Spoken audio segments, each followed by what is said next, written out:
اعوذ باللہ من الشیطان الرجیم بسم اللہ الرحمن الرحیم رب اشرح لی صدری ویسر لی امری واحلل عقدۃ من لسانی یفقہوا قولی۔ درود پاک پڑھ لیجئے۔ اللہم صلی علی محمد وعلی آل محمد کما صلیت علی ابراہیم وعلی آل ابراہیم انک حمید مجید۔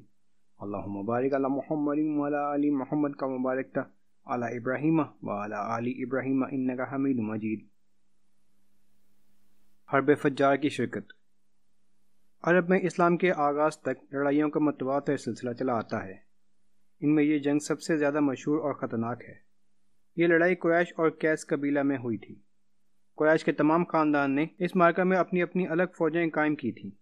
آل ہاشم کے علم بردار زبیر بن عبد المطلب تھے اور اسی صنف میں جناب رسول اللہ صلی اللہ علیہ وسلم بھی شریک تھے۔ بڑے زور کا معرکہ ہوا۔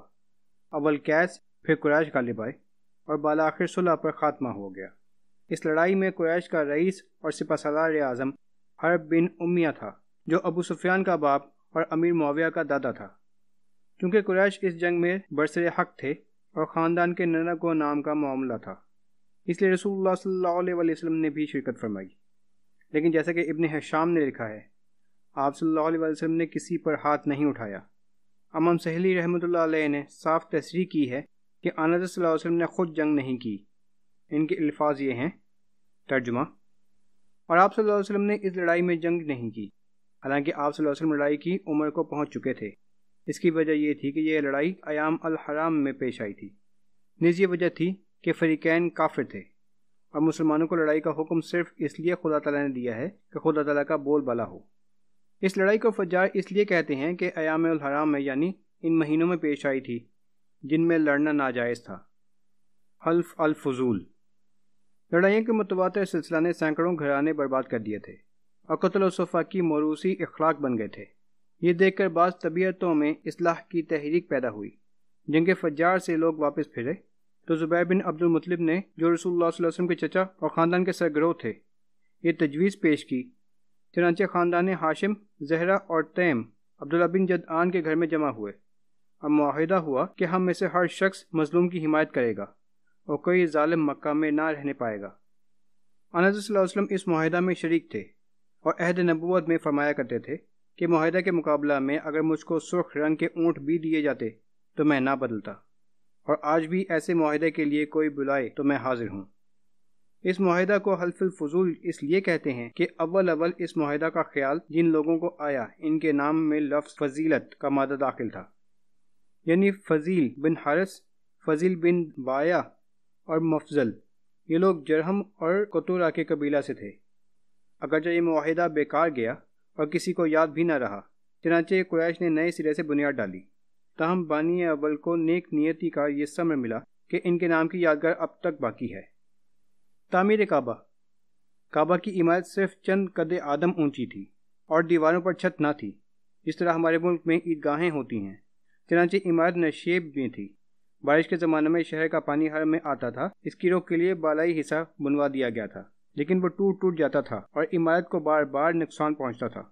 بالآخر یہ رائے قرار پائی کہ موجودہ عمارت ڈھا کر نئے سرے سے زیادہ مستحکم بنائی جائے۔ حسن اتفاق یہ ہے کہ جدہ کی بندرگاہ سے ایک تجارتی جہاز کنارے سے ٹکرا کر ٹوٹ گیا۔ قریش کو خبر لگی تو ولید بن مغیرہ نے جدہ پہنچ کر جہاز کے تختے مول لے لیے۔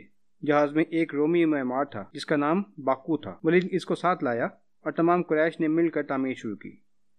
مختلف قبائل نے عمارت کے مختلف حصے آپس میں تقسیم کر لیے تھے کہ کوئی اس شرف سے محروم نہ رہ جائے، لیکن جب حجر اسود نصب کرنے کا موقع آیا تو سخت جھگڑا پیدا ہوا۔ ہر شخص چاہتا تھا کہ یہ خدمت اس کے ہاتھ میں انجام پائے۔ نوبت یہاں تک پہنچی کہ تلواریں کھنچ گئیں۔ عرب میں دستور تھا کہ جب کوئی شخص جان دینے کی قسم کھاتا تھا تو پیالے میں خون بھر کر اس میں انگلیاں ڈبو لیتا تھا۔ اس موقع پر بھی بعض دعوے داروں نے یہ رسم ادا کی۔ 4 دن تک یہ جھگڑا برپا رہا۔ 5ویں دن ابو امیہ بن مغیرہ، جو قریش میں سب سے زیادہ معمر تھا، رائے دی کہ کل صبح کو سب سے پہلے جو شخص آئے وہی ثالث قرار دیا جائے گا۔ سب نے یہ رائے تسلیم کی۔ دوسرے دن تمام قبائل کے معزز آدمی موقع پر پہنچے۔ کرشمہ ربانی دیکھو کہ صبح کو سب سے پہلے لوگوں کی نظریں جس پر پڑیں وہ جمال جہاں تاب چہرہ محمد صلی اللہ علیہ وسلم کا تھا، لیکن رحمت عالم صلی اللہ علیہ وسلم نے قبول نہ کیا کہ اس شرف سے تنہا بہراور ہوں۔ آپ صلی اللہ علیہ وسلم نے فرمایا جو قبائل دعوے دار ہیں سب کا ایک ایک سردار انتخاب کر لیا جائے۔ آن حضرت صلی اللہ علیہ وسلم نے ایک چادر بچھا کر حجر اسود کو اس میں رکھ دیا اور سرداروں سے کہا کہ چادر کے چاروں کونے تھام لیں اور اوپر کو اٹھائیں۔ جب چادر موقع کے برابر آ گئی تو آپ صلی اللہ علیہ وسلم نے حجر اسود کو اٹھا کر نصب فرما دیا۔ یہ گویا اشارہ تھا کہ دین الہی کی عمارت کا آخری تکمیلی پتھر بھی انہی ہاتھوں سے نصب ہوگا۔ اس طرح ایک سخت لڑائی آپ صلی اللہ علیہ وسلم کے حسن تدبیر سے رک گئی۔ کعبہ کی عمارت اب مسقف کر دی گئی، لیکن چونکہ سامان تعمیر کافی نہ تھا، ایک طرف زمین کا کچھ حصہ چھوڑ کر بنیادیں قائم کی گئیں اور اس حصہ کے گرد چادریں کھینچ دی گئیں کہ پھر موقع ہوگا تو کعبہ کے اندر لے لیں گے۔ یہی حصہ ہے جس کو آج حتیم کہتے ہیں اور جس کی نسبت آن حضرت صلی اللہ علیہ وسلم نے بعد نبوت ارادہ فرمایا تھا کہ دیواریں ڈھا کر نئے سرے سے عمارت بنائی جائے، لیکن پھر خیال آیا کہ نئے مسلمان ہیں، دیوار کعبہ ڈھانے سے بدگمان ہو جائیں گے۔ شغل تجارت۔